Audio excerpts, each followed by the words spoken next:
Hello, everybody. Welcome to Film Talk with Scott and Mac. I'm Mac, and this is my co-host, Scott. Yo. And we're here. We got a special guest, like we did on one episode with Zach, who wanted to talk about the Batman. We have Trill, and we let him choose. And Trill, introduce yourself and what movie we're doing today. What's going on, everybody? It's your boy Trill XO, straight out of the know, still breaking more backs than my ex-wife needs to know, and I'm back at it again. And today we're gonna be talking about the great movie that came out in 1999, starring Martin Lawrence and Eddie Murphy, the classic, Life. I thought you were going to talk about Boomerang, but you know. That came out in '86. Yeah. That movie was good too. It was still a classic though. Hey, old girl, that was bad. That's when Halle Berry was like super hot, you know. Bad. Yeah. Like, damn. To me, she don't get no better than we are talking about Life. When she had the short hair and she did the Oh, don't break. Oh my God, heart. that's what I was smoking. I was all on that crap. shit. Like, man. Okay, let's go ahead. We gotta start talking about Halle Berry. Anyway, guys, we're here to talk about Life, the movie Life. Like we do with every episode, we just literally go right into it, and then we just talk about the film in general, and then we pitch our own sequel at the end. So I'm gonna go ahead and start this off. I'm gonna start this off because I got my notes, and y'all may got some notes too. But I got some key points. I mean, this film, just gonna start off with, this film got a lot of stars, not stars, but like a lot of people, not just stars, but musicians. Legends.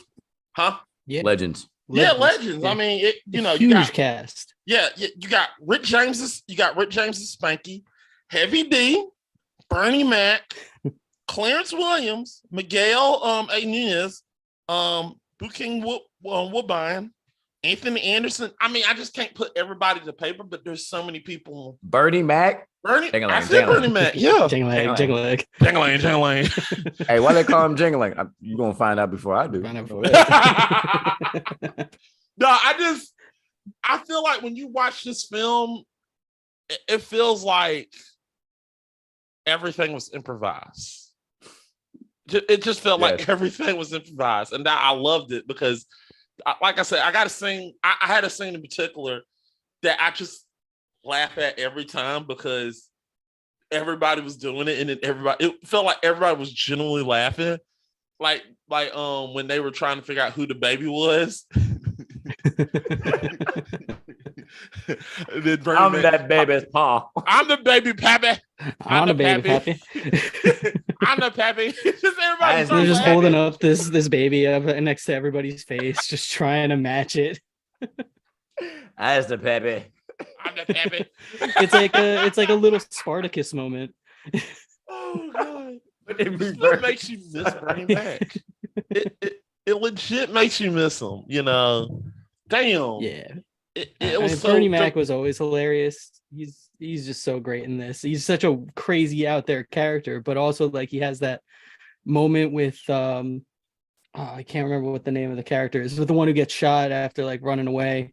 Yeah, that's the same actor that played in Juwanna Mann. I'm being very careful about because that movie came out in 1999. It's 2020 now, so. But the same actor that played Juwanna Mann, I do not remember his name, but he's a great character actor. I think it's Miguel Nunez. That's how you say it. Yeah, but to call back on what you were saying about all the great legends, I always go to, in my mind, the scene when they're all laying in the bed in the bunks, and he's talking about Ray's Boom Boom Room. And he's like, you'll never guess who was playing tonight. And this old girl, she's like, I had a man that's 10 feet tall and large. I was like, oh, okay. I love that part because everybody had a part. And then they went to, Claude hating ass being the busboy. I absolutely love the fact they took a jab at Claude in that too. And then he was like, shut your ass up. If I hear one more thing from you, New York City, I'm gonna break my foot off in your ass. I was like, God damn. No. This is the thing. This is the thing. Me and my brother. I'm gonna go ahead. Me and my brother love this film. There's a quote. There's two quotes we quote every time, and I'm gonna talk about the next one later. but this is the quote that we remember. It's at the beginning of the film where they just arrived, and I got the southern accent, so I can do it. So I can do this. Around here, we don't have no fence. We have us the gun line. Tell them about the gun line, boss. That's here's the gun line. If you cross it, you will be shot. If I see you pickers, will shoot it. If you so much as stick your willy on that gun line, we gonna shoot it off. I was like, God damn, that gun line. I was like, yeah. Oh, yeah, in Camp 8, we ain't got no fence. Got no fence. Right, that's one of them. The old age makeup in this movie was it was amazing. Really good. Yeah. Beyond its time. Yeah. I ain't your boss. Not no more. Not no more. I was like, oh shit. Then he died. And then he died. Right there on the shit. I was like, bro. Ned Beatty, by the way. Yeah, and that whole sequence where like they end up shooting Arlie Ermy, who like another legend in this movie. Ned Beatty. I said Ned Beatty. Ned Beatty. Yeah, you're right. Yeah, two legends. Like it's the whole cast is just so impressive because like I remember when I watched it at the time, like I didn't know who half of these guys were, and now like looking back, watching it like 20 years removed, I'm like, holy shit! Like these people are like absolute legends, like you said at the beginning. I have to go beyond and say they are not just pillars in the Black culture, but pillars in the comedic culture. And that is what makes them legendary. It's the fact that each one of them was a legend before they took the project, but each character in the project really hones true to each actor's strengths. Can't Get Right. We all felt like the first time we watched the movie that Can't Get Right was going to be how they were going to get out. I thought when I first watched it, I'm like, they're going to get out through Can't Get Right. I was heartbroken. I felt for Claude and Ray. And then when he was like, that upper room, I was like, oh, shit. I felt it, though. I'm like, damn. He was like, how you smoking that weed? You know how they get that shit in here, right? You know how you smoking some boo-boo weed. That's what you're smoking. You're smoking out the ass, boy. That's what you're doing. So, like, you're right. The old makeup and the fact that they had hope and they lost it, right? They had so much hope and they lost, but they never lost hope, did they? No, they didn't lose it. No, man. But I gotta say, like, I remember that first time, like, me and my family, we rented this at Blockbuster, and like the first time we watched it, when that like fire goes down at the end, and I like, I'm totally bought in. I'm like, oh shit, they're dead. Yeah. And like I was super bummed out about it, and then like when they show up back again at the baseball game at the end, I was super pumped. Yeah. Yeah, I remember me and my dad, we stood up and clapped. That was probably one of the best moments we had together in the theater. That and we actually like that movie with Will Smith and the son. I mean, you go see it with your dad, it's not that bad of a movie. You go see it by yourself, it kind of sucks. But After Earth or something like that. Oh crap. Oh yeah. it's kind of a bad movie, but you see what your dad hits you. Rage. Anyways, but what I'm saying about life was the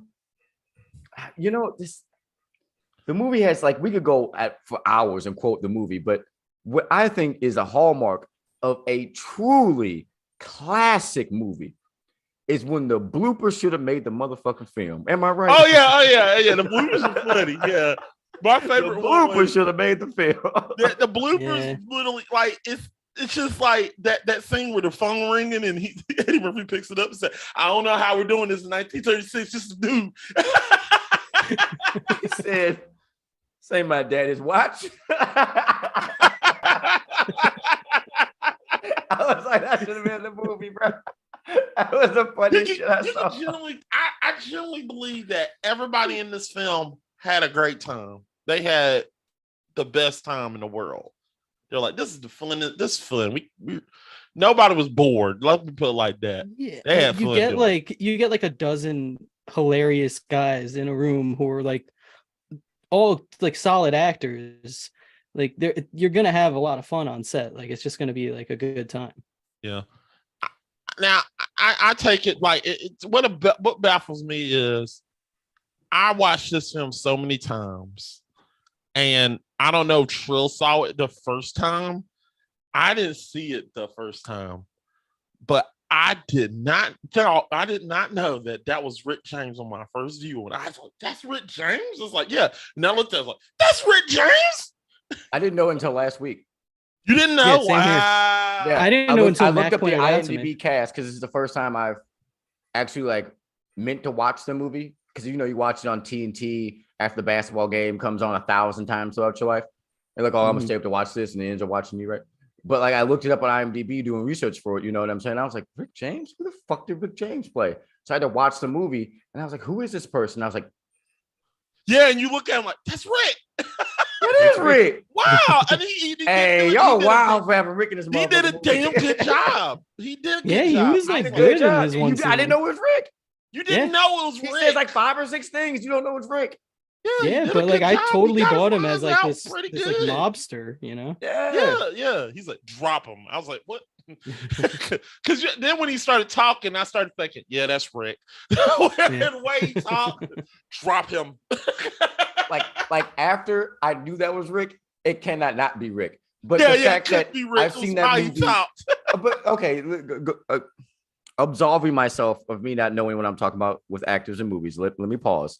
A lot of times when people may not know this, when you see the movies on TNT, what you don't know is they've cut out 5 to 6 scenes of the movie or shortened them for movie may be edited for commercial viewing. That's what they mean by that. So they don't just take out the commercials. Sometimes they take out whole portions of the movie that they may deem to be less popular with the people that are watching the movie. So the part with the gangsters and mobs and alcohol and somebody dying and racism often didn't make the movie between 2002 and 2010 was when we mainly saw the movie on basic cable, right?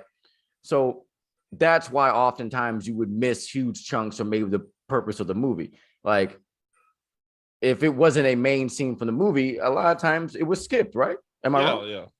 No, yeah, you're right. But it's wild that they would do that in this movie, especially because like with scenes like that are like kind of setting the whole plot in motion. Oh yeah, without it, there's no context. You're just watching something funny. Yeah. I want to talk about this, and this is really, really interesting. Everybody know the cornbread fight. Everybody remembers that. Everybody remembers the cornbread fight. But I want to go over one line in particular that Eddie Murphy said when he got his ass. When he was getting his ass, big as fuck. Huh? Yeah. I let him have that goddamn corn, but that boy's big as fuck. Yeah, fuck that goddamn cornbread. But you fucked up. You can have it every goddamn day as long as you watch the back. What you talking about? Yeah. but the guy, when he got up and then he was like, you saw Clyde Little said, "Nah, over some damn cornbread," and he got up and said, "I got an old bitch named Della that hits harder than you." Now, I want you to know. Now, listen, that was so interesting because I really want to talk to Eddie Murphy. I want to say that was Della just a random name, or was he talking about Della Reese from Harlem Nights? He was. Oh, you cold with that. Remember, he got his ass cold with that. Harlem Nights, remember? Cold with that.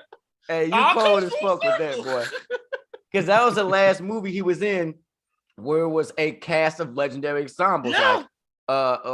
Fox. Fox, Richard Pryor.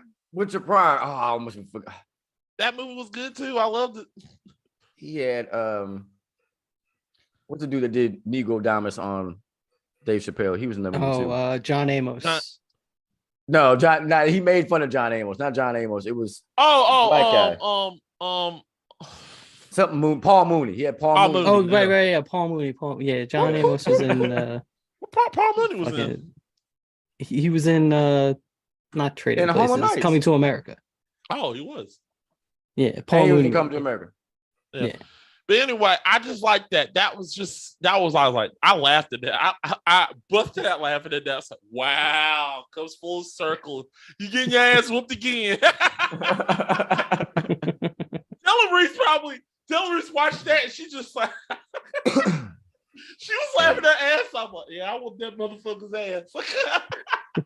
I love that moment when they first get to the prison and like Barry Shabaka Henley hands them the letter and he's like, I can't read, and nobody else in the prison is able to read.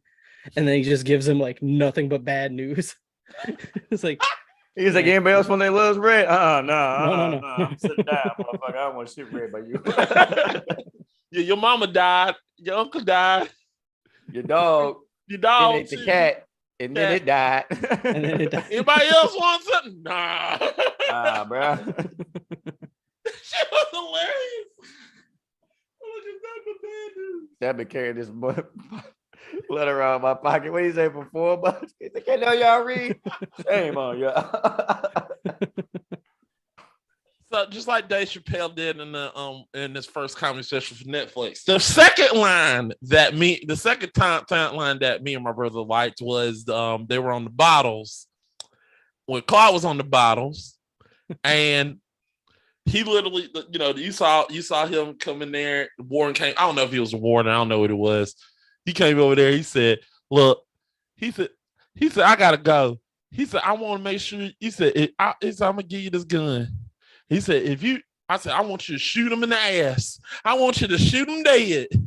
If you do that, he said, I'll let you go free. Hell, I even walk you out myself. You're a free man." Well, boss man, I don't think that's a good idea. I might shoot you with that gun. It's just his look like seriously? Now, boy, that was the wrong answer. Wrong answer. Boy, That motherfucker was talking damn bottles too, looking stupid as shit. Just goddamn. Shut up talking to me, man. Right here. He said, that's the wrong answer, boy. My damn toe got stuck in the bottle. My damn toe got stuck. My foot, nigga. Said I would have pushed you, shot you in the ass, been halfway to New York City by now. But I also like that scene because it ties together because they literally are talking again, like They wasn't talking again before then. They weren't talking. It was like a 20-year period where they weren't. Yeah, they didn't talk because that was after they can't get right. Their whole plan with him failed. Yeah, and they don't talk for 20 years. But the thing about that, they don't talk for that long. And the first opportunity he had to betray him in the back, and he don't. That is a friend for life. Oh yeah, that's the partner you need. Because I would have shot your ass in the back and been halfway to New York City. I love that Claude was on those bottles because like he stole the whites only pie. Whites only pie. He runs across the line. He just grabs the pie. He's just eating it, burning his mouth. How'd it taste? Motherfucker was too damn hot, burnt my mouth. I want me some Jello. Yeah, I want me some Jello. Hey, look, put some damn draws on, man. I don't even want no Jello. No one want to see that. No one want to see no balls when they try to eat some Jello. Man, I'm done. I ain't even want to eat no damn Jello. I ain't want to eat no more goddamn Jello. I want no Jello. That young was trying to touch it and everything. I was like, what the hell? Out of everything you can be mad about, you was just like, I don't want to see no goddamn ball. God damn it, Philly, put your balls away. I ain't gonna lie. I mean, do y'all see anybody just do that? Just hang. Well, wait a minute. We have all done that at some point, right? Done what? Just sit on the couch butt naked. Oh yeah. Out the shower on a hot day. Yeah, you just hot like the game's on. They scored a touchdown. I run in real quick. Next thing you know, I'm making nachos in the fucking nude. It happens. Yeah, I know, right? Yeah. And the Buccaneers just win the Super Bowl, and you go to your friend and tell him he can go fuck off. My team won. Stuff like that.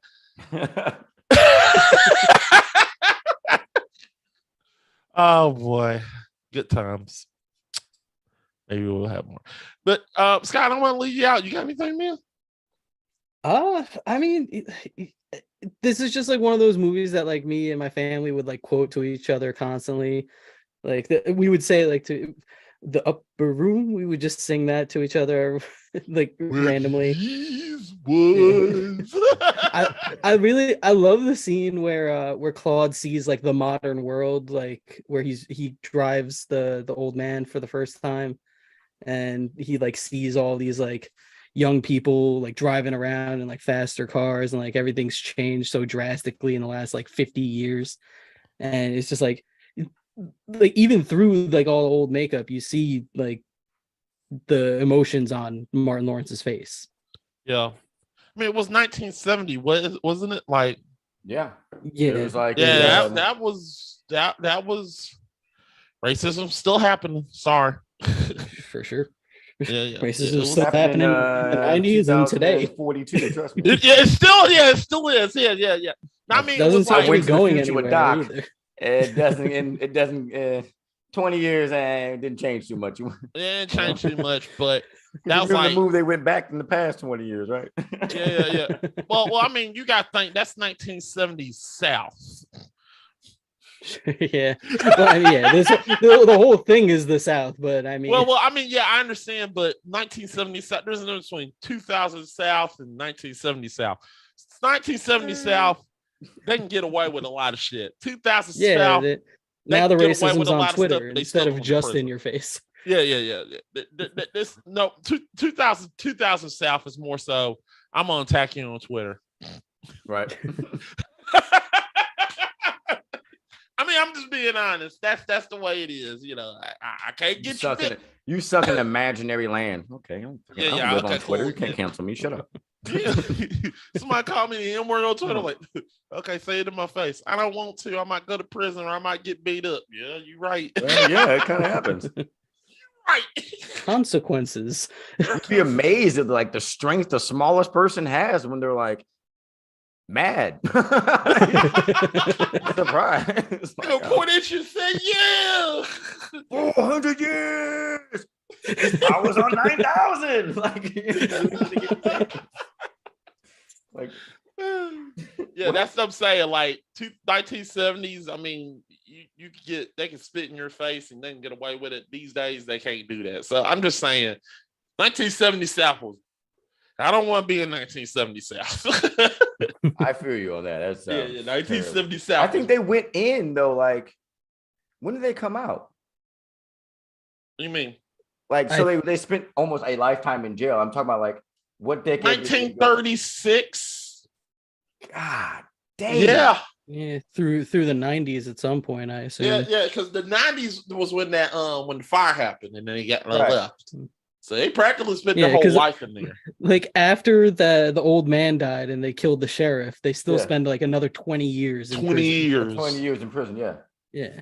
I mean, over those 20 years, they got into I think they were a little bit more lax on them. This wasn't like hard labor no more. Yeah, I mean, they're gonna have a lot harder time running away. They gotta like fake their deaths. Right. Yeah. Just they got Jello. Hey, they got Jello. They both do the 1990. Like, hey, they got Jello. Yeah. They both do like really good like old man voice. Oh, they like they're old man. When they get to like old Claude and Ray, they're both like locked in immediately. Well, Martin Lawrence. I'm glad Zach is not here because he would be hating on Martin Lawrence. I have a feeling he hates Martin Lawrence for Thin Line Between Love and Hate. Which, if you're watching Zach, I think I know the reason why you hate Martin Lawrence, and I'm going to get you for that because we're probably going to do a Thin Line Between Love and Hate on Ezra Rotten. You know, we'll do it one day because fuck you. But anyway, he has a semblance of talent of acting like an old person from Martin because, you know, he does it. And Eddie Murphy, you know, and Nutty Coming Professor. to America, he does the old Nutty Professor. Yeah, Nutty Professor too. Yeah, he does the old people, and yeah, he knows how to do it. So both are talented in that range of acting like those people. I mean, yeah. Ross, you know, you got what was it? Oh, who's the cop? Trill, who's the cop? And Martin. The cop that he impersonated. Oh shit! Yeah, can't get the name of the hell. The Karate Man. It was Karate Man was Dragonfly. I already know that off the top of my head. Dragonfly. I love Dragonfly. Don't you know no good? Don't know you good? No good. Damn, that's gonna be in my pitch. Damn, what's his name? Don't know. It's like it's right there. I just can't think of it. Yeah, I can see his face and everything. Yeah. That big old booty he used to put on. boys be cracking me up. Yeah.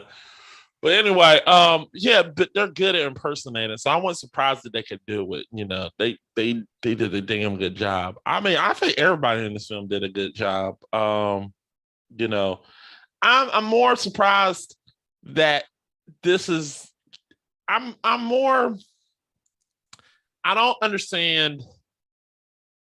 I guess what I want to say is, what is the hate about it? Why people hate this film? Are you talking specifically about Zach? Because I don't think people hate this movie. No. I'm not putting particularly Zach. I'm just saying, you know, it's not fresh on Rotten Tomatoes. What makes it not fresh? You know, I mean, is there any flaws in this film? Because I don't see. I mean, it's not like a perfect movie, but it's not like rotten. You know what I'm saying? No, I wouldn't say it's rotten at all. But it's like comedies always kind of get like mixed reviews to some extent. Yeah, and I get it, and I think it's more so has to do with I think what they judged it on was the comedic effect, and I think if you're going by comedy, it's not all laughs. You know what I'm saying? Right. Yeah, there's a lot more serious subject matter in this than in the average comedy. It's not like super bad or whatever. You know, they spend life in prison. Exactly. Yeah.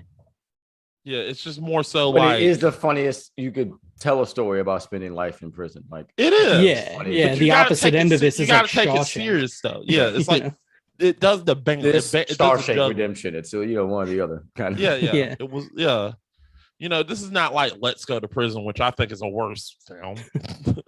Yeah. Definitely. Yeah, I thought Let's Go to Prison was worse. I really want to say, like, which one's worse? Life or Let's Go to Prison? Because Let's Go to Prison is pretty bad. I didn't like that. And I like Life better because it tells the story from not only the 30s, it tells the story of, I guess, perspective from a black man, black not black culture, but just, what's a good word to say in it? Well, you got a word to say it, Trill? Y'all got a way of saying it? I mean, I don't know. Well, I mean, I want to say I think it takes you. There we go. Here we go. It shows you what segregation was like. It showed you what a segregated prison was like. That makes sense. Yeah, in the South, I get what you mean. It was it was still a comedy movie at its core, but the subject matter it was making fun of was no laughing matter. Yeah, like right. You gotta like this is they had like I think during that 20-year period, you know, it's showing you that. Look, if there's no laughing, it's just gonna be hard, you know. And right. Like he said, all we did for those 20 years was hard labor. There's that montage of all of the people like dying and fading away. Yeah. And like it just like it's down to like just them two and like the guy in the wheelchair. Yeah, the dude in the wheelchair. I can't remember. I was trying to remember his name. Yeah. Yeah, it just shows like how long of a period of time they're spending in like hard labor. Yeah, and like we know from the beginning that they're innocent, so it's like it's different from like Shawshank in that way because like we don't know that he's necessarily innocent, but we know that these two are. Yeah, we know, so we're 100% on their side from the beginning. Yeah, and you know that, and I think the fact that it shows you that if you can't laugh a little bit while you're in there, it's not going to be fun. You know, you might as well die. And that's the way the different tones probably were a little bit like off-putting to some critics. Yeah, that's probably what did it. Like, yeah, like you're not laughing. This is not funny, you know. And also, if there were a lot of things, a lot of nuances about the jokes and about things that were going on that were very specific to race, culture, and time. And if any of that thing made you uncomfortable, then you wouldn't have laughed at those jokes anyways. So then for you, it was just 2-hour uncomfortable sit. That's what it was. Yeah. Yeah, Like like the that whole whole like the whites only pie thing is like Yeah. that's some like serious shit like Yeah. that black people had to deal with back in the day. And like they make a joke out of it, but like it is like serious. it's. I mean, Serious as fuck. I mean, you gotta understand like that. And I think, no offense, Scott. I think a lot of white people got mad about that because we don't do that. I was like, yes, I do. I don't take offense. I'm not white. I'm Jewish. Oh, okay, cool. You don't mind it. Okay, a lot of people get mad They, about they, that. they don't count me as white, so I don't think I'm allowed to. All right, cool. We're good. Yeah, He's fuck all that. right, He's all right. Oh, I'm white as hell. They got some weird rules when it comes to who they count and who they don't count. Yeah. But no, I'm just saying they got. I think that what there's certain jokes that they don't like. I think the whites only pie reference they didn't like, and the baby. I think particularly the baby. That baby scene. If the white only pie didn't make you feel like a piece of shit racist, wait till we show you this baby. Yeah. It's gonna fuck with you too. Yeah, that baby. When he put that baby next to them, I felt like, ooh. Like life is not the first time I would watch if I was in an interracial relationship. You know what I'm saying? Yeah. Like, well, that hurts. It wouldn't be that one. You can see that maybe the girl Save the Last Dance or something. I don't know. Whatever. You see that the baby mama actually was sad. She wanted to be with him. You know. Yeah. She wanted to be with Can't Get Right. Yeah, Can't Get Right. He wanted them. She was like, Can't Get Right was literally about to go. Can't Get Right was about to get up and tell him the truth. Like, look, I did it. You know, that's my child. You know, he was about to come forward until they kill him for it. They weren't kill him for that shit. Mm-hmm. Death sentence. You shouldn't be doing that. I want him right now. I got the rope right here. All right, Ruckus. I got the rope right here. Let Bernie Mac play that character. Damn it, that would have been funny. Hang him, I got the rope right here, Pepe. that one prison guard was basically Uncle Ruckus. Oh, yes, he was. Yeah, he pretty much was. He was. Tell him about the gun line, boss. He lived a long time, though, if you remember. Like he did. He was one of the first ones to die. Yeah, he was like the last one to die. Yeah, he was. Well, I mean, he was the guy that he was taken care of, I guess, you know. Was he a prisoner? That's a good question. I don't know. I don't know. They don't. They never get into that. But no. I think he's a guard that works at the place, right? But then you think about it, he lives there too, like the white guy does. So maybe that's just a thing of the time. Maybe you live in this area because this is where you work, right? So I'm asking you: is the black man with a guard guarding other black men? Is he a prisoner? Kind of, yeah. Well, yeah, I think this is 1936. So I think probably. I think even if he's free, even if he's not a prisoner, he's a prisoner. He's trapped there, yeah. So like regardless. Yeah. This is 1936 where you gotta think condemned to use the weapons of his enemy against his own people. Yeah, true. But he didn't give a fuck. It's like Sam Jackson and Django. Yeah. Damn. But the difference between him and no. Sam Jackson and Django. We should do that movie next. That motherfucker. He was on some. We do Django. I'm definitely calling you. He was on some bullshit, bro. Yeah. Because I'm telling you, Sam Jackson. I think Sam Jackson. I don't think Sam Jackson like playing that character. That man said, I count 2 guns. I count 1 gun. I said 6 shots. I got 2 guns.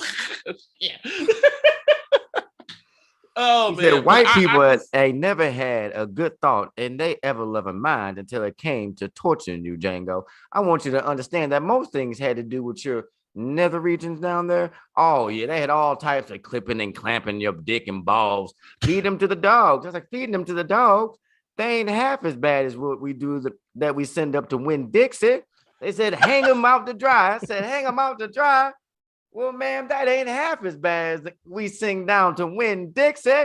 Then wouldn't you know, this man said, maybe we should send him to work with the Win Dixie. I said, well, I'll go get Django. Well, you're going to be working and breaking a hammer with the rock into little rocks for the rest of your natural life, Django.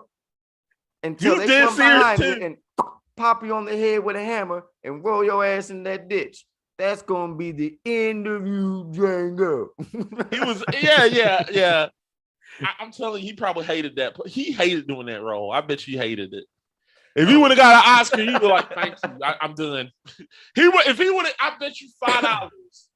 If he would have got an Oscar for that, I bet you would have quit. I mean, if they didn't give him an Oscar for that, I don't know what they're gonna give him an Oscar. Yeah, that's for what I'm saying. Like after a while, you have to like understand that like it's not about who particularly does the best in the role. It's also about like a bigger message that the entire community is trying to send, because that's how they sway their power, not only in finance, economically, but also politically.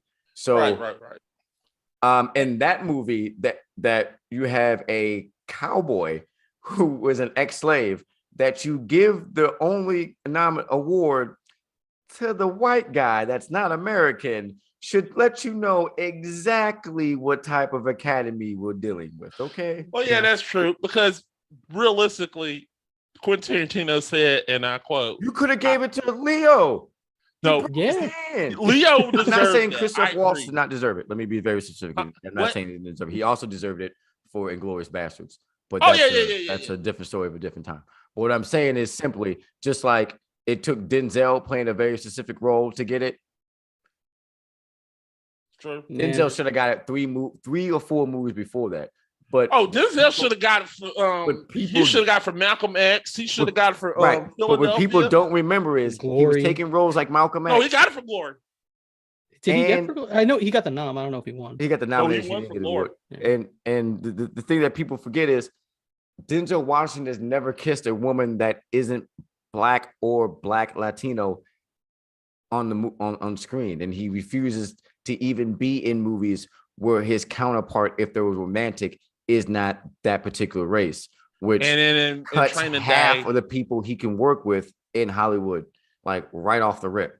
So like if you pay attention, a lot of the times the people he's with in movies or his co-stars or females, they're black and or Latina, because that's how he is. That's why he took a stand, and you gotta respect that for sure. Yeah. And he did, and also to double down, this is the first time you're hearing this. Denzel Washington is not the R word. He said he doesn't do it because it wouldn't resonate well with his core audience. His core audience is black women. That's why he said he didn't do it. Yeah, true. He said if I'm that, then all black women are that, because hey, we might got his son. in the early to late. I'm telling you this right now. I'm gonna talk about this. it a little bit different than they do now. I'm gonna say this right now.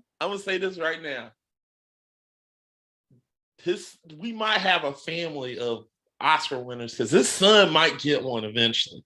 His son, John David, might get him one day. That Tenet went hard.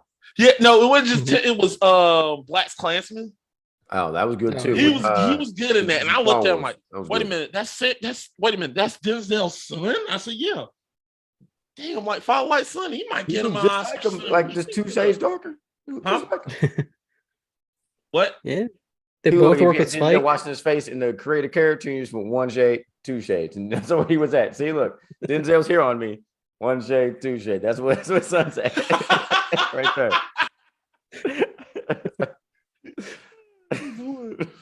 But yeah, But back to this, I think this should. I'm wondering if this got an Academy Award for makeup. This should have got an award. Yeah, this is like crazy good makeup. The costumes I thought were great. Yeah, like all the period setting, like the cars from the 30s, and the boom room, like everything about it all looked great. Yeah, that was really interesting. I thought that like they had it was like it just switched on a dime, man. Like they just when you started talking about that scene was so cool. Yeah, the whole dream sequence where like every character like they have their own little thing that they're doing, like Bernie Mac's playing the drums. Yeah, Anthony Anderson is cooking food, like the whole thing. that's probably my favorite scene in the movie. Just because all of them got to share the hope that the two main characters kept with them at all times. Yeah. It's just sad that when you get to it, you notice that. Yeah, I think that's the thing about it is it just showed, and I think it's depressing a little bit. You know, everybody get to share the hope, but at the same token, it's sad that at the end of the film, only two of them get to share that hope, but the rest of them don't. You know what I'm saying? You know, yeah, this is like a tragicomedy. It's like, you know, like you laugh at all of like the terrible things that are happening to them throughout this like period of time, because like if you don't, you're just like wallowing in the misery. Right, you're crying. Yeah, right. Yeah. I mean, if I were to compare this film, I feel like they took a little inspiration from Stir Crazy. Have y'all seen the movie Stir Crazy? Yeah. I think I've only seen bits and pieces of it. Yeah, Richard Pryor and Gene Wilder's. Yeah. Yeah, they get into prison. Yeah, and he's a good bullfighter. He's a bull rider, and yeah, it's fun. I knowing that, hey, they're free to go because they're free. I said, yeah, but also at the same token, you let some prisoners go. Right. You need to go to prison. This is just like one of those kinds of movies that they don't really make anymore. They like you're never gonna find like an $80 million like epic comedy. No, you're not. Yeah. We're getting to now. Like these days, you know, you're not seeing more comedies that are getting higher. You're not paying people $80 million to do a comedy these days, unless it's like Jumanji, like the ones with The Rock. Yeah, but those are, you know, you're getting comedies. Kevin Hart to do. They're paying Kevin Hart to pay 80. We're gonna pay you $80 million to hang out with. Look, we need you to get The Rock. We need 80 million. The only way we'll get you 80 million if you get The Rock.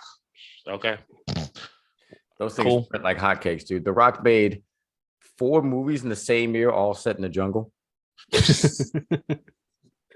Jumanji, a movie about like going to the center of Earth, a movie about a ride in Disney, and then Rampage. Rampage. At least part of it was in the jungle. Yep. I really want Rampage too. I really want this. I thought I was the only person that noticed that. I was like, that's insane. Wait.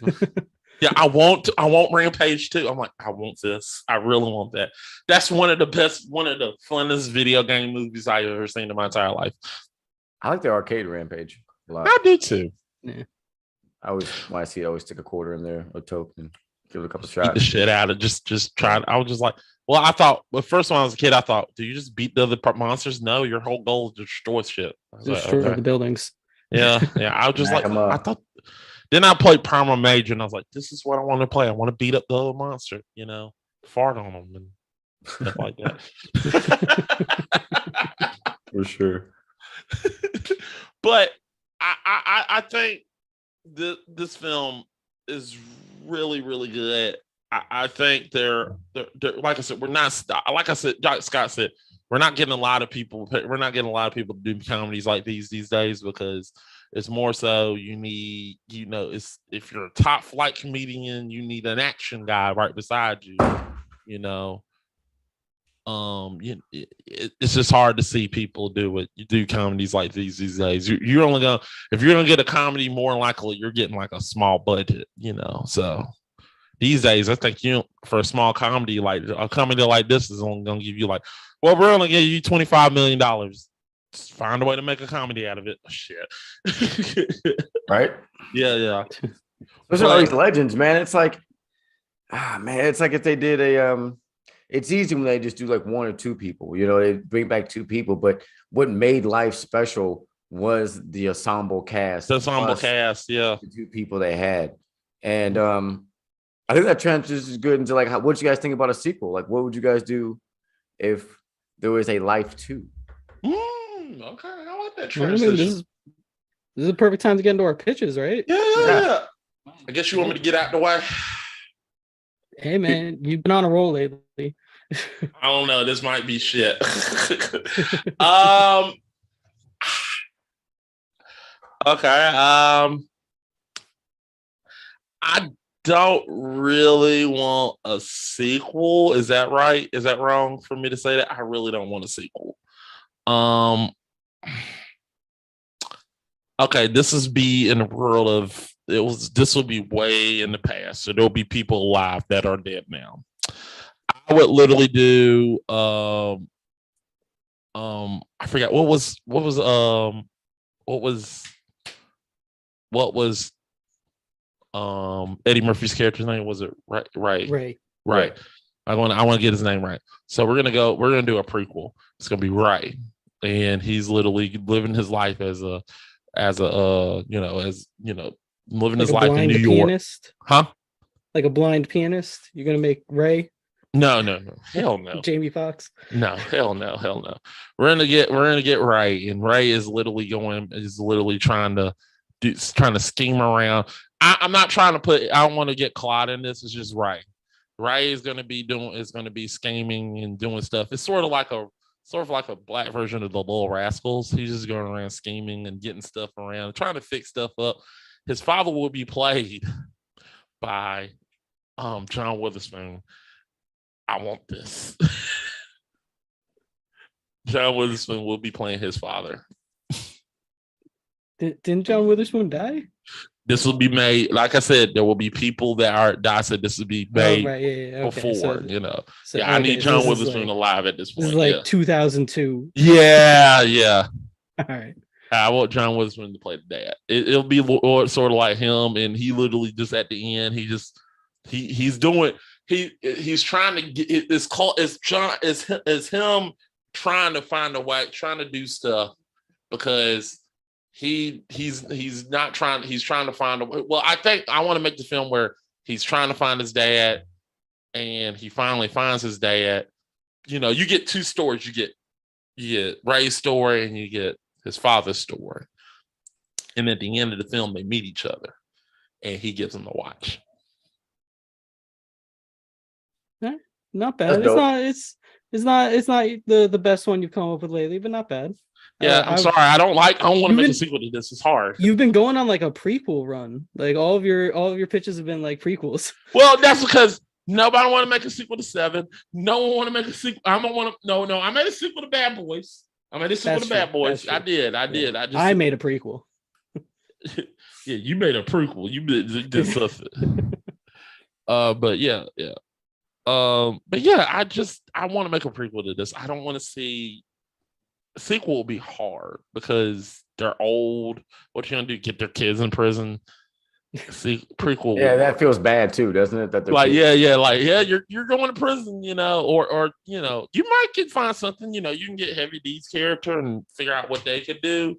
Yeah, I just feel like prequel going with Ray, figuring out, trying to find his father and him getting to watch John Witherspoon's the dad. It'll be fun, You can get him trying to go, like you can literally let him be the first person to go in the bathroom. You can literally, my story would be John Witherspoon being the first black. His father was famous for being the first black man to go in a white person's bathroom and take a shit in there. That's what I want to do. You're gonna show that.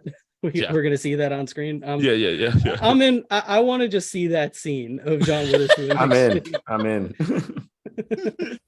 Hold on there. Hold on. I just want to take a shit. Damn it. It's like Friday. He's just like spraying in the background. Yeah, exactly. Like, oh my goodness. Oh Lord Jesus, thank you. Well, I smelled your shit for 17 years. You can bring your ass in there. You get the people in there saying, what's that smell? It's me. It's me. Don't go in here for 25 minutes. 35 to 25 minutes. Get your ass out of there, boy. Well, you better be trying to catch a dog for a dog. Catch your ass. That's funny. What's wrong with it? You get a dog and you catch him, you choke him, and you beat the shit out of him. All day, my foot, my dog's ass. Bang, bang, bang, Bang, bang. bang, bang. Take it up the shovel spoon. I'm like, oh, that's animal abuse. That is not how you're supposed to do that. So you're going to jail. You're going big jail. All right, who's next? I got. Oh, yeah. Go ahead, Tro. Yeah, I'll go next. So we can end. Your pitch is gonna be better than mine. Trust me, mine sucks. Maybe. I didn't want to do a sequel either because I was like, how do you like the kid thing? Thought the prequel thing would be a little cheesy, so I went with. I one time I like you guys remember the movie Pitch Black? Yes. You guys remember the Chronicles of Riddick? Yeah. In between, there was like an anime that like told the story of what happened to him between Pitch Black and the Chronicles of Riddick, and more importantly, what told the story of what happened to I think the character's name was Jack, I believe, right? So in that vein of doing a side story that necessarily isn't a sequel, but does come after the original, I'd want to know what happened to Can't Get Right. Ooh, Oh, that's good. That's actually good. It's better than mine. He's like it just they keep going this way, he goes this way, but what happens to him this way, you know? Yeah, we don't know his name. At the His end, name he'll be watch the Jackie game Robinson? and then Can't Get Right is, you know, he's not playing because he'd be too old, but like, what if his son is playing? Interesting. Oh yeah. Oh, Could his son turn out to be Jackie Robinson?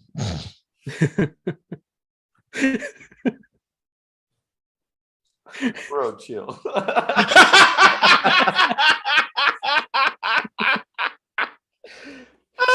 Roseman already did Jackie Robinson. You're just changing history over here. Actually, before rest in peace, Chad. But before he died, he played every important black person that Jamie Foxx or Denzel hadn't already played. He was like, "Does anybody ever want to get an A in the book report for Black History Month? Watch one of my movies, kids." Yeah, just watch my filmography. Yeah. Who we're talking about? Chadwick Boseman playing Jackie Robinson. And James Brown. Man, that's James sad. Brown. That's sad. Chat with Boseman passed away. Damn it! And he played that famous lawyer too, didn't he? Yeah, I know. Yeah. What was his I name? can't remember the name. Oh man, my ancestors are getting pissed off at me about that. Anyways, what's your pitch? Okay, well, I came up with a sequel. Like, I actually did come up with a sequel. I don't know how good it's gonna be. Have you guys ever heard of the movie Defending Your Life with Albert Brooks? He plays a character, he dies, and then he has to like go up to heaven and defend his life. Okay, I get the concept. Yeah. Okay. Yeah, so I want to do that with Eddie Murphy and Martin Lawrence playing their 90-year-old characters who die, have to go up to heaven and like kind of relitigate everything that they've lived through. Like, oh yeah, we were in prison and like all that stuff. And there's a point in the original Defending Your Life where they go through it's called the Pavilion of Past Lives. Mm-hmm. And you see like a bunch of alternate versions of like Albert Brooks's character, and Meryl Streep's in the movie too, and her character, you see a bunch of different versions of her. So I want to do that with Eddie and Martin. So you get like, glimpses of the Nutty Professor, glimpses of Big Mama's House, glimpses of Coming to America. And you get to see just like them revisiting all their old characters through like an alternate universe lens. And they ultimately have to like defend their way into heaven. I like that. I'm sorry. We're gonna bring up an old joke from a show. Can we put Will Smith in this? Yeah, fuck it. He'll slap Eddie. Yeah, I want to see this. 5 finger state of the face. Bless you. He just walks up in the courtroom and he just don't do nothing. He just go touch them. Keep my wife's name out your fucking mouth. Bro, if at any time you see Will Smith walking towards you, you should put your fucking hands up. Put your fist up. I'm gonna be 1,000%. We all took him for bitch made until he slapped that man. Until he slapped him. Now everybody ready. Because you know how we did? Because that motherfucker said something about his wife, kept chuckling about it with his hands down as he got up off the stage. That had to been me, I promise you. Chris Rock would not have put his hands down the way. Oh, he was gonna whoop his Don't know ass. me, but we feel like we know Will because of what Jada be saying. So we feel like he ain't about that life. So he had to put the pause on somebody. Is what I'm saying. Oh, He yeah. had That was the And- West Philly boy coming out. Yeah. because we fucked around and we found out that he wasn't playing. Okay. Well, it's funny. It's funny what We happened. found out. Cedric the Entertainer was doing a comedy show, and he told everybody there. He said, "Look, I'm just gonna be honest. I know I said y'all saw the Oscars last night. You said everybody started, yeah, that was funny. I just want to let y'all motherfuckers know, if y'all come up on the stage and try to hit me, I hit back." We gonna be some said, scrapping motherfuckers. He said everybody was sitting there laughing. He said, "I'm not laughing. I'm dead serious. You come up here and fight me, come up here and slap me, I'm gonna hit you back." Somebody tried to tackle Dave Chappelle. They beat his ass. He was like, thank God that kid didn't have a dad, or he would have tackled me. I was like, holy shit. That kid was not athletic. You see him out of breath? I'm out of breath too, but I'm fucking 50. But yeah, this is a good film. I believe this is a good film. It's a good film. I believe a lot of people. I feel like people need to give this film a second chance. I don't think it's a film that's it's dear to my heart. I wouldn't watch it every day. Like, for example, there's one film in particular that I'm tired of watching, and I'm tired. It's a Denzel film. I'm tired of watching. I hated it. They played it everywhere. I wish they'd stop playing it. It got on my damn nerves. I hated Denzel for a whole 4 years when I saw this film. Guess what film it is? The Equalizer 2? No, that was a fun film. I had fun. Yeah, I did too. I don't know what. I don't know. Remember the Titans. I feel you. I haven't seen that movie in 20 years, but I understand. Yeah. It's like high school, and I was like, no. Think about this for a minute. When Remember the Titans came out, because when I was little, I'm gonna give you my story. When Remember the Titans came out, I saw it. I was like, good movie. I was clapping like, this is a good movie. Then that entire year, everywhere I fucking went, they were playing it. Church events. Let's watch Remember the Titans. I was like, yeah. Okay, cool. Okay. Good film. Then they played at the hospital. You know how like they'll go into high school and somebody play a movie or something. You get that movie at the end. They play Remember the Titans. I was like, yeah, I don't want to watch this film. I go to a church event with my dad. They play Remember the Titans. I was like, damn, I can't escape this film. My parents said, you don't want to watch, said, I feel like watching Remember the Titans. Like, oh God, no. I quoted that whole damn film. You run an inch. He said, if you fall down, you run a mile. You do that penalty, you run a mile. He said, if you drop the ball, if you fumble the ball, I'll stick my foot in your John Brown hindquarters, and then you'll run a mile. I hate this. I'm sorry. This is therapy for me. Therapy. I'm sorry. I don't hate. Look, Denzel. I just want Denzel Washington. I just want to let you know, Denzel. I know you're watching. Denzel, I love you, man. Love you. This is Mac. I loved you in Glory. I loved you in Glory. I loved you in Equalizer too, and I even loved you in Equalizer too. Training Day. King Kong, definitely don't got shit on you. You're awesome. I also loved you in Malcolm X. Philadelphia, you were awesome with Tom Hanks, and I know you want to cuss Tom Hanks out because he got that Oscar nomination, and you didn't. But I even liked you in Fences. But I just want to let you know, I don't give a fuck if you're a coach for Tennessee. I fucking hated everything about Tennessee after I watched that damn film. I hated the Tennessee Titans. I hated Tennessee Titans. If anything, That had movie, a that Titan. movie just turned you off of the state in general. Yes. Damn. It was so bad. Emotional damage. I was like, fuck anybody that is the Titans. I want to punch. If I see a Titan, I just want. When I was little, if I said, "Oh, that's the Titans," I just want to beat your ass. Now, why? I just want to beat you. Like you played Madden and you had the Tennessee Titans. I wanted to destroy you, like destroy you by like 100. And you would have hated my high school football team because they did that. Like, remember the Titans dance one time, and the whole town loved it. I hate that. But the feel good. I feel good. I hate that. I hated that. We are the Titans. I was like, are you fucking kidding me? That's Tigers. Fucking Yeah, and my Tigers. football team was segregated too. It was really weird. I know. I understand this. Early I 2000s. understand this, but this film was. There was this. There's this, and there was. Remember the Titans, and there was another one that that everybody watched it. Facing the Giants, which I didn't hate. It just got on my nerves. Wait, which one?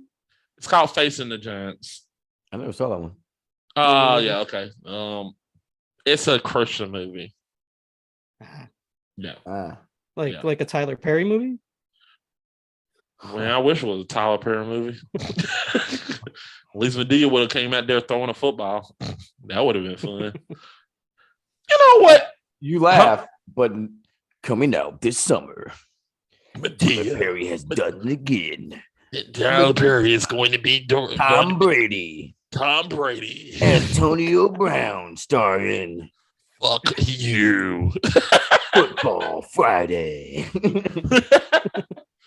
Yeah, child. I'm coming. Antonio Brown, you better get your ass back over here, damn it. Stop dancing on that damn field. I'm gonna hit you and I'm gonna hit you with this frying pan, my boy. You can't deflate this ball time. You heard? Shut up, Madea.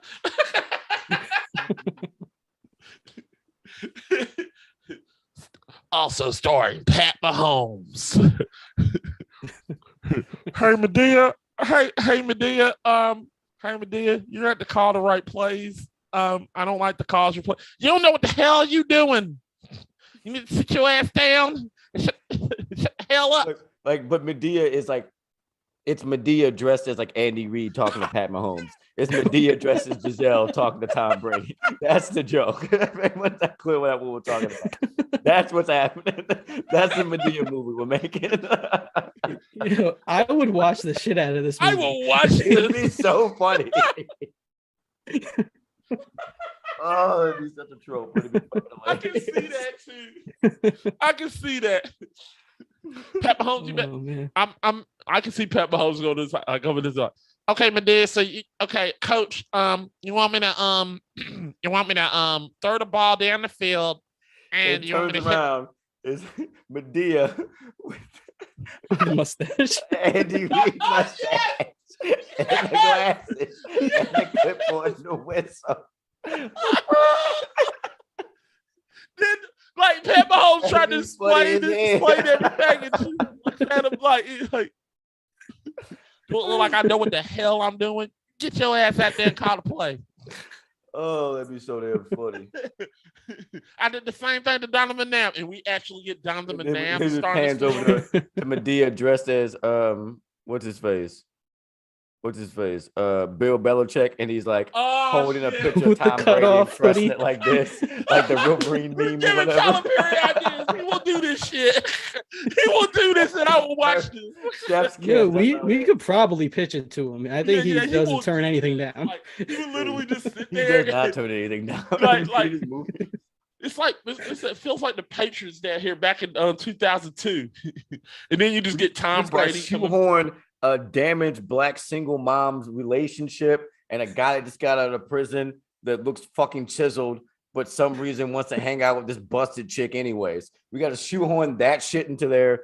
2 songs, a black woman that's hella loud, that's not Madea going, and we got a fucking Tyler Perry movie. You want to know something? I can see the Belichick. We could actually probably get Tom Brady to get up there, and he's like, look, coach, Like he could literally, you get him in the Patriots uniform. He said, look, coach, I need to get some more calls. He said, listen, Tom, I don't know what the hell you think you're doing. I'm the coach. Look, I won the Super Bowls, not you. Okay?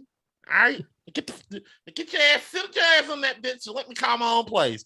You won't see me next year, coach. That's right. I don't care. I don't give a damn what you think. I'm the damn coach. All right? Now, I want you to go punt the ball, and I want you to punt it well. If you don't, I'm going to stick my foot up in your ass. All right? And you're John Brown hindquarter.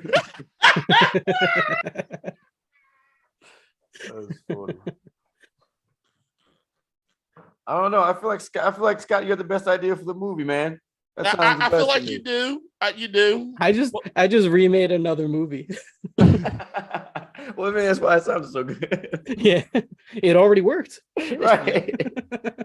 I feel like you did make another movie, but also I feel like we all won because we're all going to go to the theater to see the Medea football film. Yes, we all are. Absolutely.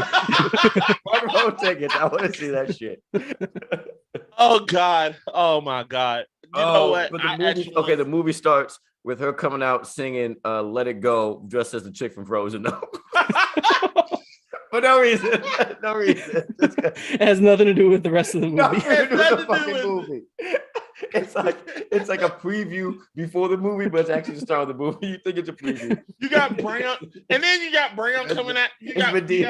Frozen. Here's the kicker. You ain't going. Brown is the assistant head coach. And then the after credit scene is Medea playing the Little Mermaid. You get Brad out there. You get Brad out there, the defensive coordinator.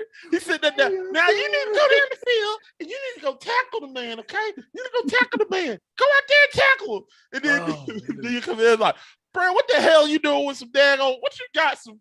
What the hell? We NFL coaches. What you doing with that daggone shiny pants? What your shiny shoes? Look like he got tore up shirts. He got food. Yeah, Medea put the helmet on and go in the game with no pads on and truck stick a motherfucker. No, he has the logo patch. He has a coat with the logo, and it's not Nike. You know everything Nike. It's not Nike. It's Ike. He got the bootleg jersey on. He said, "What the hell that is? It's Ike." He got the Jordan on the tongue. Bootleg on. That's funny. Oh my God, Tyler Perry, you watching this? You don't do this. You if you do this, I swear to you, I swear I want my money. Thanks for some laughing. We got to get Tyler Perry on the line. Yeah, Somebody got to call. We gotta do some Tyler Perry movies on this show. That's what we need to do. We got a movie pitch for him he cannot miss on. Yeah. You know, I really want to do a Murder She Wrote Tyler Perry version.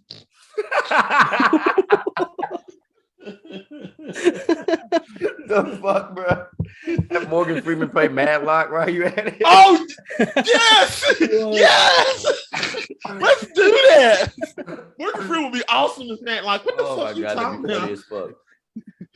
Morgan Freeman, he got the serious side, but he got the funny side too. So that'd be hell. Yeah, you forget he can do it. You let him do Matlock. Just let him. Da da da da. I want Medea, Martin Lawrence, and not Morgan Freeman, and what's that brother? D.L. Hughley to play in a new version of Grumpy Old Me. I think Eddie's actually doing a new Grumpy Old Man. Okay, that sounds good. Yeah. Eddie bring back Martin. Yeah. Eddie, Martin, and then Medea. Medea. I'll take that. Because like the trailer would be so lit. Coming this summer, Eddie Murphy. Like, oh shit, who else in the movie? Martin Lawrence. Like, oh fuck, Martin Lawrence back again from them same studios that bought you Shania. What movie Shania? Wait, who bought me Shania? Tyler Perry Studios. Like, oh no, they didn't. Medea does. No, this is the one that'll fuck you. camp. This is the one that'll fuck you up. Coming this July, Eddie Murphy, Martin Lawrence, from the director that gave you The Five Bloods, Inside Man, and Malcolm X will be directing a new film. A comedy coming this fall. It's coming, brother. Where are you in the hood? I cannot see Spike Lee doing like a Medea movie. No. I can see him doing a comedy. I think he could do it. I can see him doing a not funny comedy, but I guess him doing. Oh, he could do a. Don't underestimate.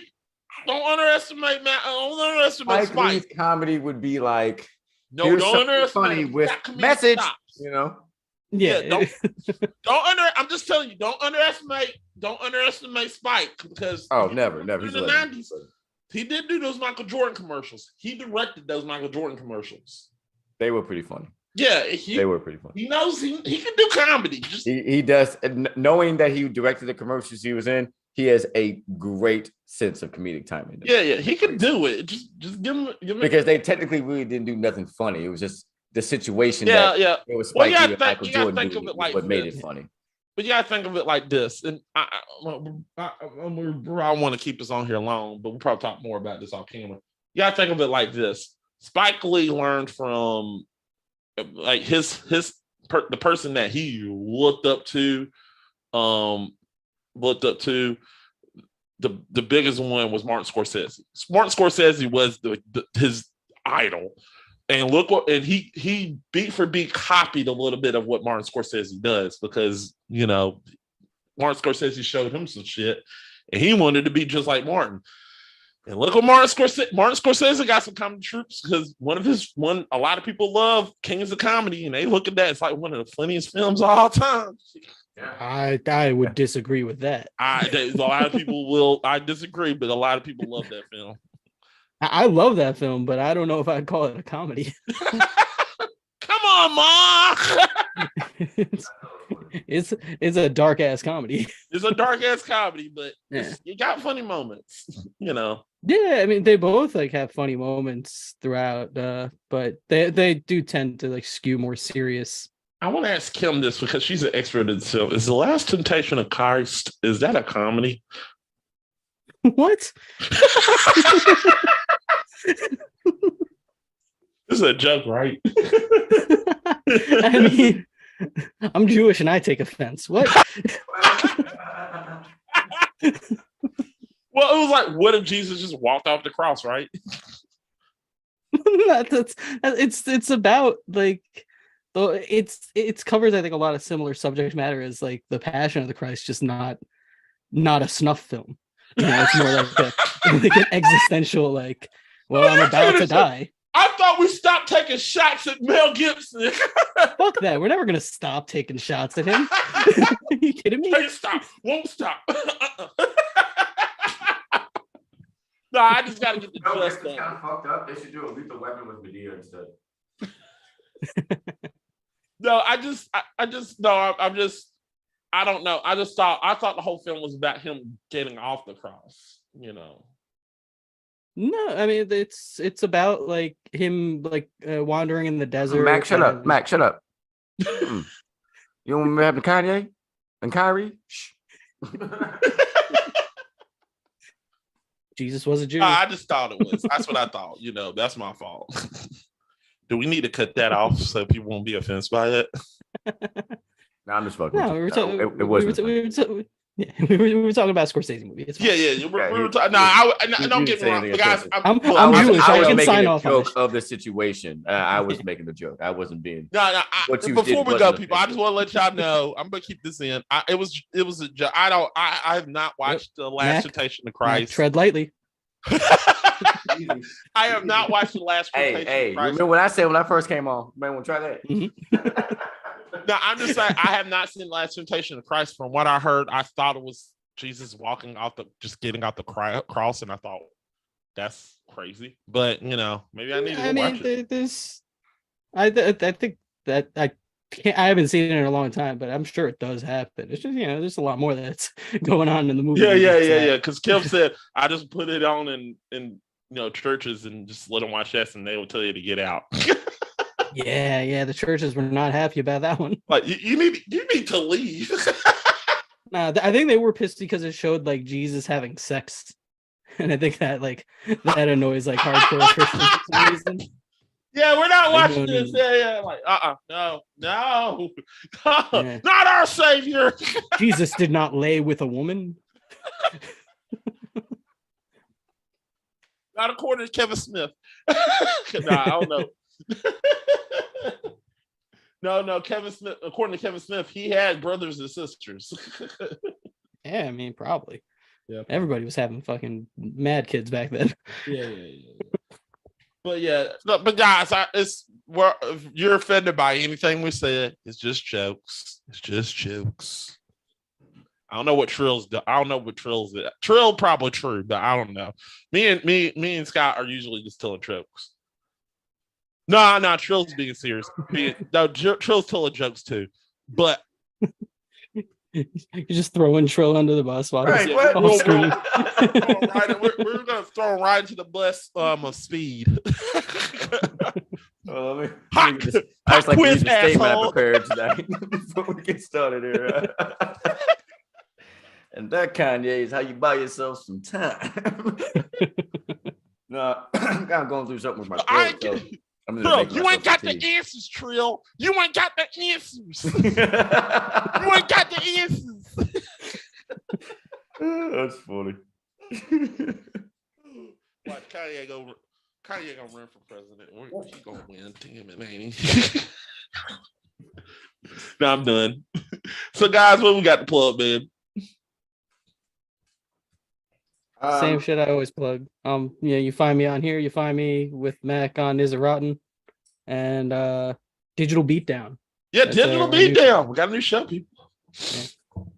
Digital Beatdown. The film version of not the film version of Gamer Grudge, the more multimedia version of Gamer Grudge, which will be film, TV, and cartoons. Not anime, cartoons. And comics and books. Not manga. Anime, that's a whole different show. Manga and anime is a whole different show.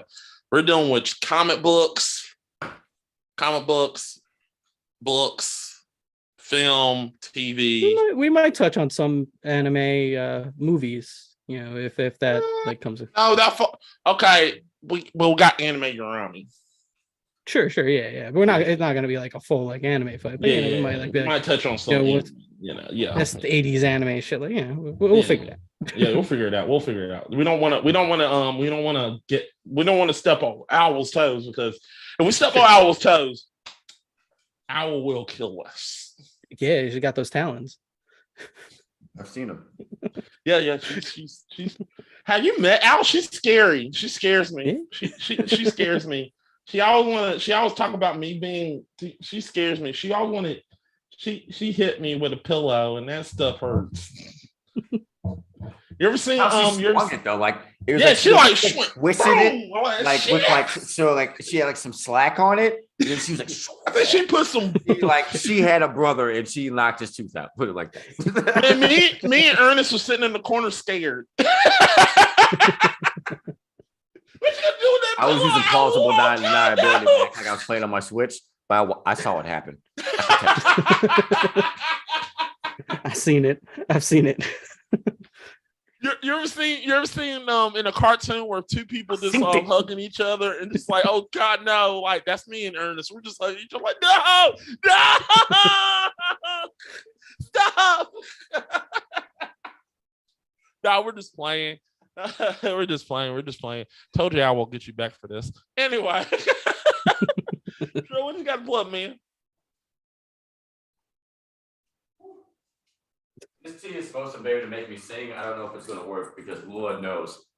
It's not like my voice doesn't sound good. I'm tone deaf as hell. Anyways, back to better things at hand. It's your boy Trillexo, straight of the know.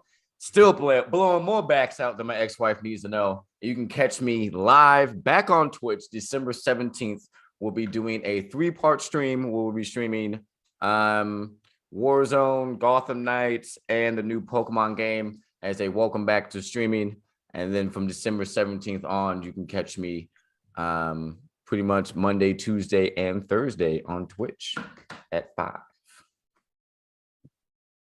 Oh, and I hang out with Mac and we do some like sports stuff, and the Buccaneers are the worst sports team in franchise history. Mac, what you got? I just want to say, I want to Bucks suck. I want to thank y'all for watching. I want to thank you for watching. I will not take. I'm not like my friend over here, Trillo XO, where I talk about how the Chiefs goes to a fucking Super Bowl and they favored by a lot of people, and they go down there and they only score 9 fucking points. And Pat Mahomes is, they're saying that Pat Mahomes' foot is hurt, and we all know that was bullshit when he played the Bills and he just blew them out like they were they were nothing. And then they play the Buccaneers, they get their ass whooped. Also, did I say that Pat Mahomes was MVP? Yeah, he was MVP of the league. So fuck Pat Mahomes. He's a bitch. Kelsey's a bitch. I'm gonna say it right here. Kelsey's a bitch. Pat Mahomes is Kermit Frog. You're supposed to be plugging your shit, not just saying who's a bitch. I am plugging my shit. Pat Mahomes a bitch. Kelsey's a bitch. It's just me plugging my shit. Reed's a bitch. Derby Allen's a bitch. This is what I'm all about right now. This is it. It's me. He's a bitch. Jackson Mahomes, fuck him. So pretty much fuck your bitch and the clicky claim, huh? Everybody, sure, you can say whatever you want. Everybody say fuck Jackson Mahomes. Fuck Jackson Mahomes. Fuck his wife. She's a bitch. The whole team's a bitch. Come at me, Chiefs Kingdom. I don't give a fuck. Anyway, guys. With that said, I'm sorry that but like I said, I would say stuff like that, but I do not want to be like my compatriot here, like Trill. So instead, I'm going to be like this. Fuck you and fuck your Chiefs. Anyway, let's go ahead and go back to what I was saying. All right. So you can come follow me at Twitter. Come follow me on Twitter at TeamBuffet88 or GG Game Fixers. You also can go watch a lot of our stuff. We have Gamer Grudge. We also have a lot of other stuff coming out. We got Gamer Grudge. We're like at this moment, I'm telling you right now, this will come out in December or sometime, but we are doing a new show called Digital Beatdown. We got a new show. We got a title, finally. Working title, Digital Beatdown. We are working on it. We got the mascot. So if you're a person who loves films, watching the show, and you love films, you love comic books, you love anything that has to do with, that's not a game, that's not a video game, or not anime or manga, you will love this show. So if you want to come on here, hit us up. There will be only in this show, there will be 2 people per fight. There are only going to be two fighters. 2 fighters, 5 full questions, people. 5 questions. So if you want to be on the show, we'll be on it. I will be on the show fact checking. So yes, I will be on the show fact checking. Scott will be the judge. We will do this once a month. But if the show gets popular enough to where we start getting like crazy like views, like let's say like we do our first episode and it's like all of a sudden like, hey, you got 1,000 views on the first episode. I might have to start talking to Scott about like, man, we may need to start doing this 2 months, 2 days a month. Yeah, let's not get ahead of ourselves. I just stood out of a goal, people. You can get us to 1,000. We'll spend the times.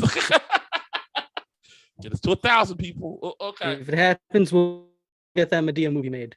Yeah, we'll definitely do that. Yeah.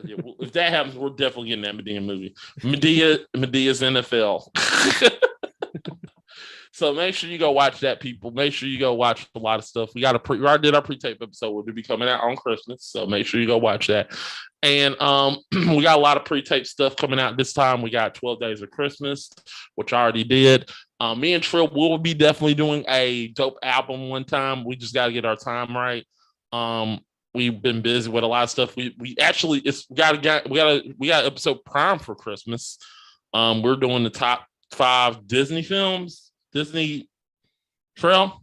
It was Disney. Disney pre 2000, right, motherfucker? Yeah. Yeah, I had something in my eye. Woo, sorry, guys. It's okay. You said Disney. What was it? Disney what? It was like Disney, like in the 2000s or something. It was something. Yeah, yeah. You're a motherfucker for doing that. So, so I had to do a lot of stuff. We're gonna do that. So it's perfect. It lines up with Christmas. So get ready for that episode. Also, I want to let it be known, people. We will be doing we will be rebooting a show, but we'll be doing it a little bit differently. Remember that show Bike Club? Well, sadly, seeing that Owl is going to be doing a little show called Anime Urami. We're gonna let her handle Anime Urami. Instead, starting June 8th. June 8th. I want to say, wait a minute. Let me get in my calendar. I got it right here.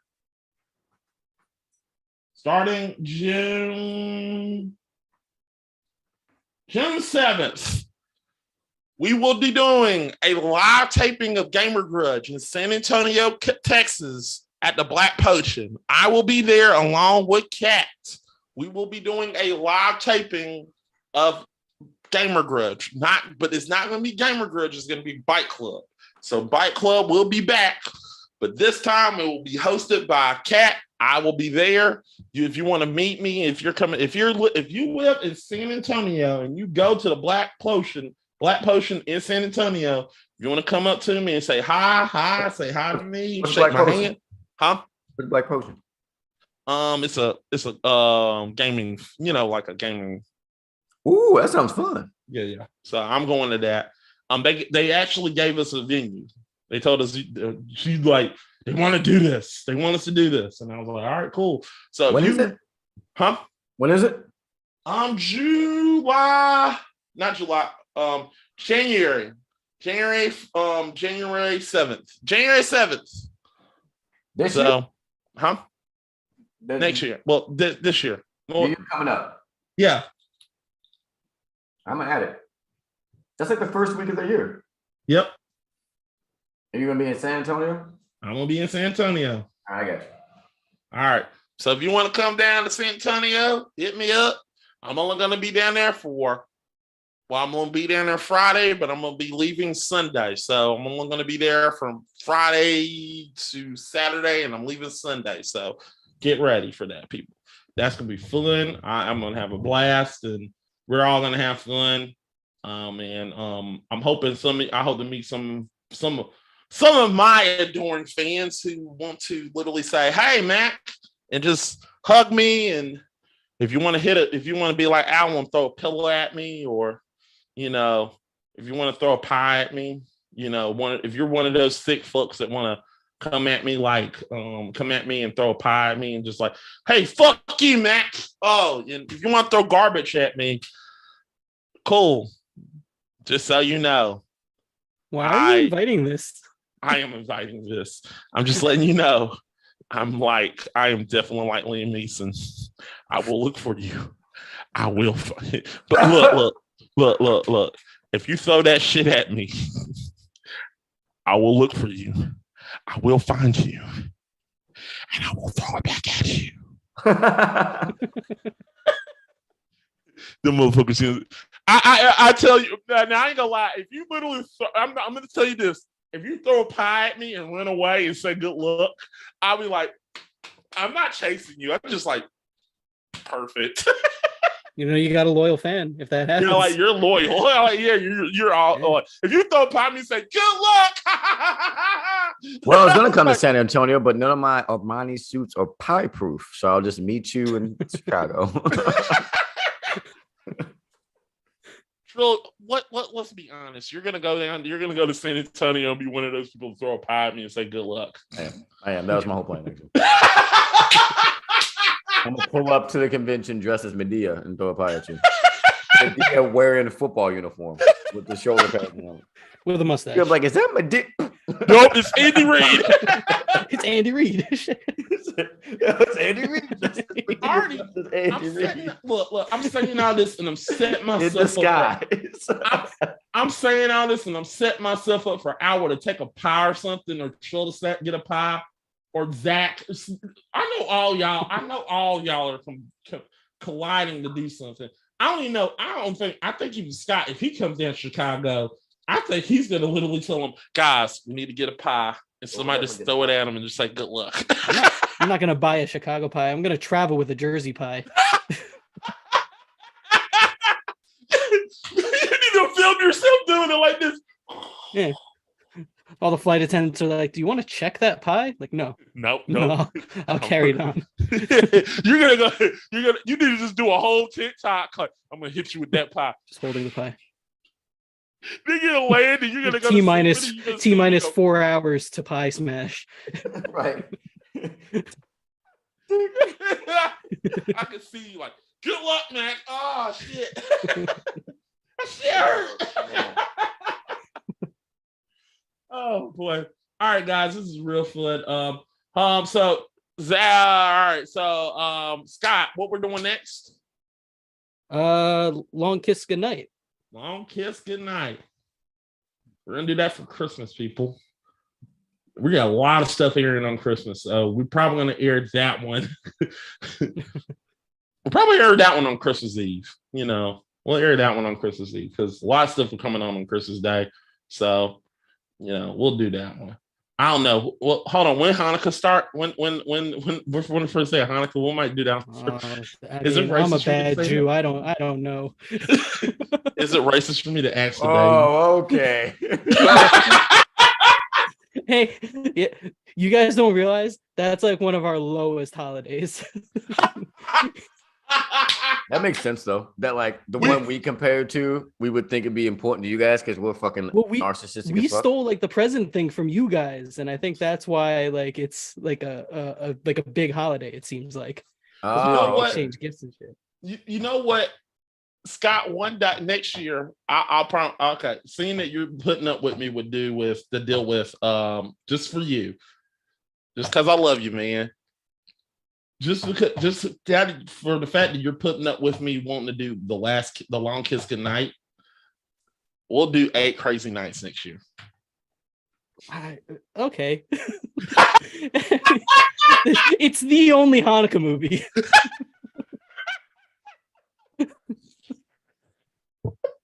But I appreciate it. Thank you. We could do That's My Boy. You know what? Let's do the Hebrew Hammer. Okay. Can we do the Hebrew Hammer? Deal.